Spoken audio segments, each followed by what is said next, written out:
ఈరోజు దేవుని మాట ఆదికాండం 37వ అధ్యాయం 3వ వచనం 4వ వచనం. మరి యోసేపు ఇశ్రాయేలు వృద్ధాప్యమందు పుట్టిన కుమారుడు గనుక తన కుమారులందరికంటే ఎక్కువగా అతను ప్రేమించి అతని కొరకు విచిత్రమైన నిలువుటంగి కుట్టించెను. అతని సహోదరులు తన తండ్రి అతన్ని తమ అందరికంటే ఎక్కువగా ప్రేమించుట చూచినప్పుడు వారు అతని మీద పగబట్టి అతని క్షేమ సమాచారమైనను అడుగలేకపోయిరి.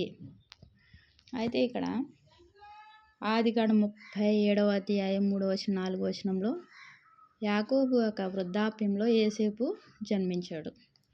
అందరికన్నా ఎక్కువగా యోసేపును యాకోబు ప్రేమిస్తున్నాడు. విచిత్రమైన ఒక నిలువుటంగిని కూడా కుట్టించాడు ప్రేమతో. అయితే ఇది ఎవరికి కుదరడం లేదు. వారు పెద్దవారు, వయసులో అనుభవం కలిగిన వారు అయినప్పటికీ పోన్లే చిన్న తమ్ముడు కదా అని అనుకోవడం లేదు. ఒక రకమైన అసూయ ద్వేషాలు వారిలో కలగడం చేత యోసేపు మీద పగబట్టారు. పగబట్టి ఏం చేశారు?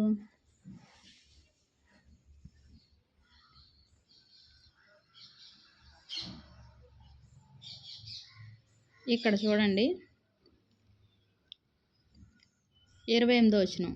మిద్యానీయులైన వర్తకులు ఆ మీదుగా వెలుచుండగా వారు ఆ గుంటలో నుండి యోసేపును పైకి తీసి ఆ ఇష్మాయేలీయులకు 20 తులముల వెండికి అతన్ని అమ్మివేసిరి. వారు యోసేపును ఐగుప్తునకు తీసుకొని పోయిరి. ఇక్కడ ఏం చేశారు? యోసేపును వర్తకులకు అమ్మివేశారు. వారేమో ఐగుప్తు తీసుకొని పోయారు. ఆ అసూయ ద్వేషాలు దూరం పెంచే విధానాన్ని చేశాయి. ఎవరికి? తండ్రికిను కుమారునికి. ఆ ద్వేషం రోజు రోజుకి అది ఎలా మారిందంటే చాలా దారుణంగా మారింది. తన తమ్ముడిని అమ్మివేసే పరిస్థితికి వచ్చారు వారికి తెలియకుండానే. వారి యొక్క చేష్టలు చాలా భయంకరంగా ఉన్నాయి. అలాగే అయినప్పటికీ యోసేపు అభివృద్ధి చెందాడు. అతను ఫరోలో ఏం జరిగింది? ఫరోకు క్రింద సింహాసనం మాత్రమే నాది, మిగిలినవన్నీ నువ్వే చూసుకో అని యోసేపుకి అప్పగించడం జరిగింది. అక్కడ కూడా ఎన్నో బాధలు, జైలు జీవితం అనిపించాడు యోసేపు. అయినప్పటికీ ఆయన కృప, ఆయన యొక్క కనికరము, ఆ నీతిమంతుడు ఆయన యోసేపు మీద ఉన్నాయి. ఎందుకు ఆయన నీతిమంతుడు? యోసేపు పరిశుద్ధత కలిగిన వాడు, దేవుని యొక్క పరిశుద్ధతను ధరించుకున్న వాడు. మరి దేవుడు విడిచిపెడతాడా? విడిచిపెట్టడు. అయితే సాతాను ఎంతగానో నలగొట్టినప్పటికీ అన్ని విషయాల్లోనూ విజయమే, అన్ని విషయంలోనూ జయ జీవితాన్ని పొందుకున్నాడు. అక్కడ రాజుగా తన యొక్క జీవితాన్ని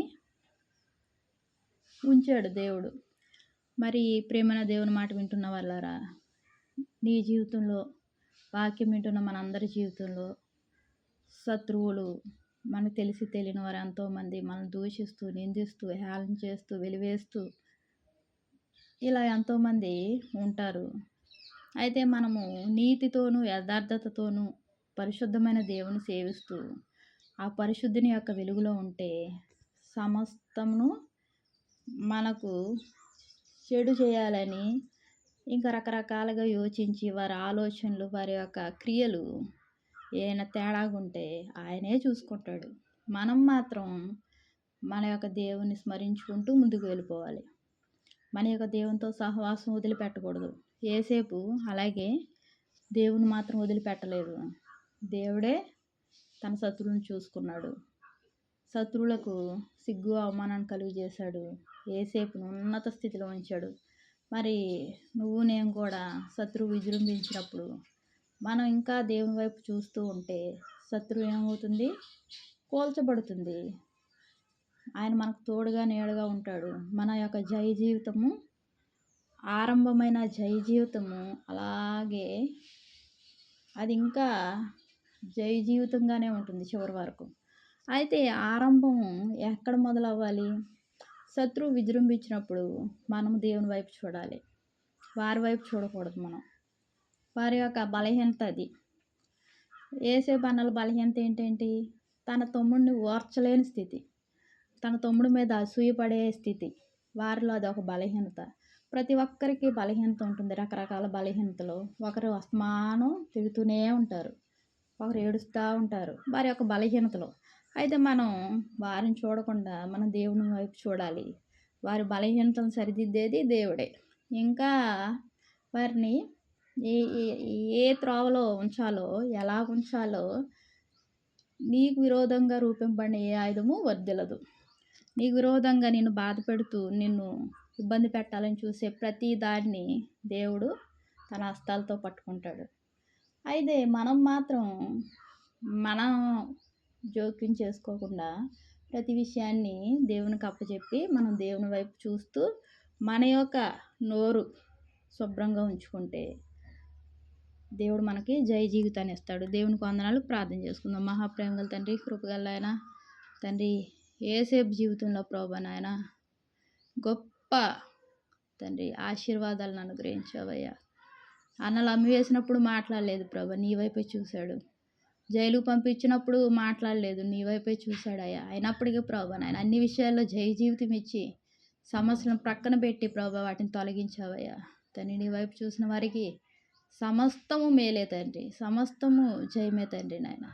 జయవీరుడు నీ వైపు చూసి సాగిపోవడానికి మా కృప అనుగ్రహించండి అయ్యా. కృపగల దేవ, వాక్యం వింటున్న ప్రతి ఒక్కరిని ఆశీర్వించి దీవించండి అయ్యా. ప్రతి అవసరత తీర్చండి ప్రభు. నీకు ఎన్నో వందల స్తోత్రాలు చెల్లించుకుంటున్నా ప్రభుని ప్రియరక్షకుడు యేసుక్రీస్తు వారి నామంలో అతి వినయంగా బ్రతిమలాడి వేడుకుంటున్నాను తండ్రి. ఆమేన్. Praise lord.